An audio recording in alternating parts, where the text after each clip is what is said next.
Hello दोस्तों, स्वागत है हमारे नए वीडियो में। आज की वीडियो में हम लोग एक रोमांटिक हॉरर मूवी को एक्सप्लेन करने वाले हैं। ये असल में एक मूवी नहीं बल्कि एक वेब सीरीज है। इस वेब सीरीज का नाम लव डेथ और रोबोट है। ये सीजन 3 का एपिसोड नंबर 9 है, जिसका नाम जिबारो है।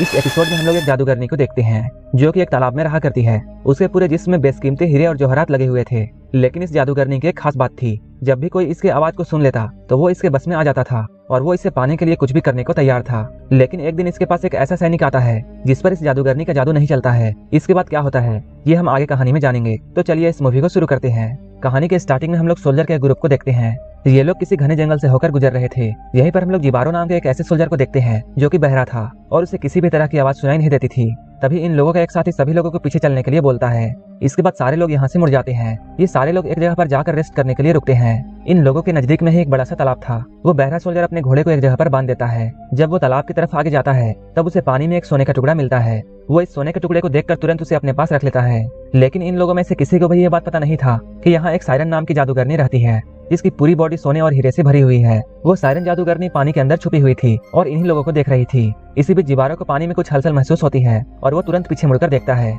लेकिन उसे वहाँ कुछ भी नजर नहीं आता है। वहीं दूसरी ओर हम लोग देखते हैं यहाँ सोल्जर के अलावा कुछ और भी लोग आए थे जो कि प्रीस्ट की तरह लग रहे थे और वो लोग यहाँ किसी तरह का ब्लैक मैजिक करने वाले थे। लेकिन तभी सायरन जादूगरनी पानी से बाहर आती है और वो बहुत ही अजीब तरीके से डांस करने लगती है। इसके बाद वो अचानक चिल्लाना शुरू करती है। उसकी आवाज को जैसे ही ये सोल्जर सुनते हैं वो सारे लोग इसके बस में हो जाते हैं और सभी के अंदर उस जादूगरनी को पाने की इच्छा जाग जाती है। सायरन जादूगरनी पानी के ऊपर डांस कर रही होती है और वो जोर जोर से चिल्ला रही होती है जैसे कि वो सारे लोगों को अपने पास बुला रही हो।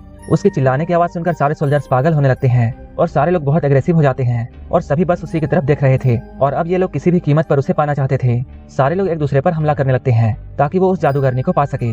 बहुत से लोग यहाँ पर मारे जाते हैं और जो भी सोल्जर्स अभी तक बचे हुए थे ये लोग इस जादूगरनी की आवाज सुनकर पागल होते जा रहे थे। कोई भी अपने बस में नहीं था। ये सारे लोग एक दूसरे को मारते हुए जादूगरनी की तरफ जा रहे थे और वह चुड़ैल लगातार अपनी भयानक आवाजों को निकाल रही थी और उन सबको अपने पास बुला रही थी और उन्हें अपने पास बुलाते हुए धीरे धीरे पीछे जा रही थी। लेकिन इधर जिबारो इस बात से अनजान था कि यहाँ उसके साथियों के साथ क्या हो रहा है, क्योंकि ना तो उसे उसके साथियों की आवाज सुनाई दे रही थी और ना ही जादूगरनी की आवाज। तभी जिबारो अचानक इन लोगों को देखता है और उसे यहाँ कुछ भी समझ में नहीं आता है कि ये लोग ऐसा क्यों कर रहे हैं। इधर सारे सैनिक एक दूसरे को मार रहे थे। वो लोग उस चुड़ैल को पाने के चक्कर में पानी के अंदर जाते जा रहे थे और पानी के अंदर डूबकर अपनी जान गंवा रहे थे। तभी जिबारो की नजर सायरन जादूगरनी पर जाती है।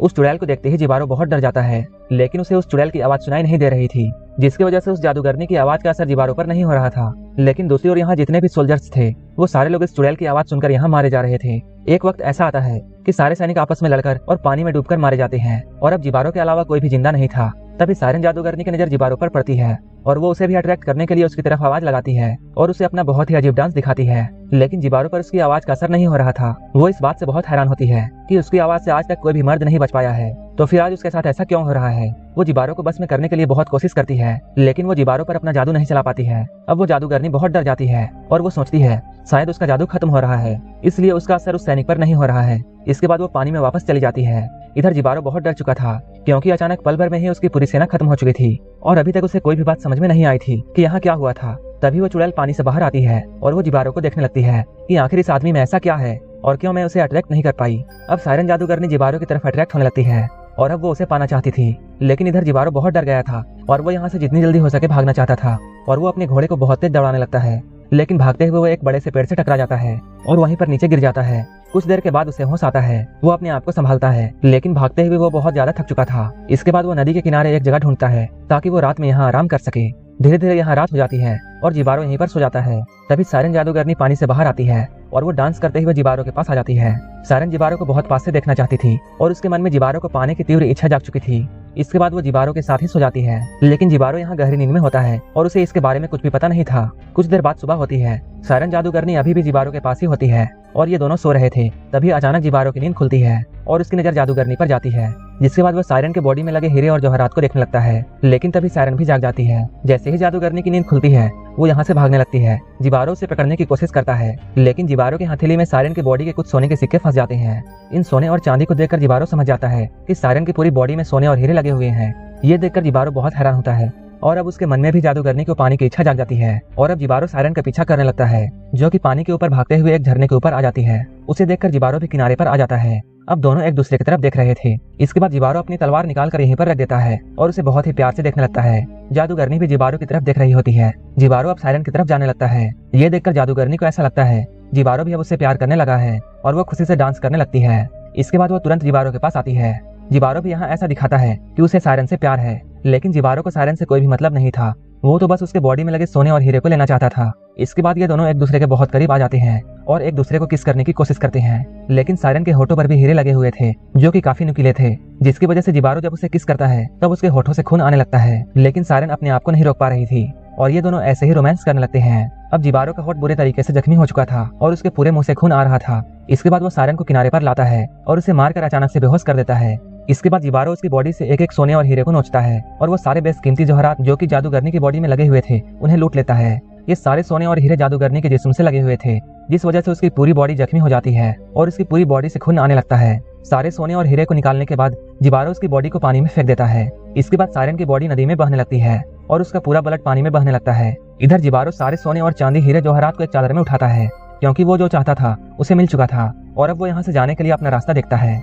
वहीं दूसरी ओर सायरन की बॉडी बहते हुए तालाब के अंदर आ जाती है। अपने पुराने वाले तालाब में आने के बाद सायरन की बॉडी अचानक नीचे चली जाती है और यहाँ चारों तरफ खून ही खून फैल जाता है। इधर जिबारो यहाँ से निकलने का रास्ता ढूंढ रहा था और वो अब जादूगरनी के बारे में सोचना भी नहीं चाहता था, क्योंकि उसने जो भी चाहा अब उसे मिल चुका था। लेकिन ये सारा खजाना बहुत भारी था, जिसे ले जाने में उसे बहुत परेशानी हो रही थी और वो बहुत थक चुका था और उसे बहुत जोरों से प्यास लग रही थी। तभी उसे सामने एक नदी दिखाई देती है। इसके बाद वो पानी पीने के लिए किनारे पर जाता है। वो जैसे ही पानी पीने के लिए यहाँ आता है, सायरन का ब्लड यहाँ आ जाता है और जिबारो उस ब्लड वाले पानी को पी लेता है। तभी अचानक उसका ध्यान उस खून पर जाता है। उसकी हालत अचानक से बहुत खराब हो जाती है और उसके दिमाग में अजीब सा होने लगता है। उसे अब सारी चीजें सुनाई देने लगती है। ये सायरन के ब्लड के ही वजह से हुआ था। आवाजों को सुनकर जिबारो बहुत परेशान हो जाता है और वो पागलों की तरह हरकत करने लगता है, क्योंकि आज तक उसने कोई भी साउंड नहीं सुना था और अचानक उसके कानों में इतनी सारी आवाजें आ रही थी कि उसे बिल्कुल पागल कर देती है। कुछ देर के बाद जिबारो यहाँ बैठकर शांत हो जाता है। जब वो यहाँ से जाने वाला होता है तभी वो चुड़ैल पानी से बाहर आती है। जब वो अपनी बॉडी की ऐसी हालत देखती है, इस बात से वो बहुत दुखी होती है कि जिबारो को उससे प्यार नहीं था, बल्कि उसके सोने और चांदी से प्यार था और वो बस उसके जिस्म के हीरे और जवाहरात को लेना चाहता था।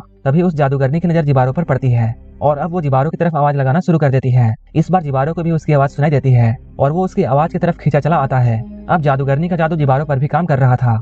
जिबारो अब अपने बस में नहीं था। ऐसा लग रहा था जैसे जिबारो को वो जादूगरनी खींच रही है। वो अपने आप को रोक नहीं पाता है और पानी के अंदर चला जाता है। जादूगरनी की आवाज सुनकर जिबारो उसे पाने के लिए पागल हो जाता है, लेकिन वो अपने आप को रोकना भी चाहता था, लेकिन वो उसकी आवाज के सामने बेबस था और वो अपने आप को नहीं रोक पा रहा था। अब वो जादूगरनी के बस में आ चुका था। चुड़ैल उसे भी पानी के अंदर ले जाती है और उसे पानी में डुबाकर मार डालती है। जिबारो अपने लालच की वजह से यहाँ मारा जाता है। इधर सायरन अपनी हालत देखकर बहुत दुखी थी, क्योंकि जिस इंसान को उसने पहली बार प्यार किया था उसी को सायरन ने मार दिया था। वो जिबारो को मारकर बहुत दुखी थी, लेकिन जिबारो ने उसे उसकी पूरी खूबसूरती छीन लिया था। सायरन के दुख के साथ यहीं पर यह एपिसोड खत्म हो जाता है। अगर आपको ये स्टोरी पसंद आई तो एक लाइक जरूर कर देना और ऐसे ही वीडियोस के लिए मेरे चैनल को जरूर सब्सक्राइब कर लेना। तो मिलते हैं हमारे नेक्स्ट वीडियो में।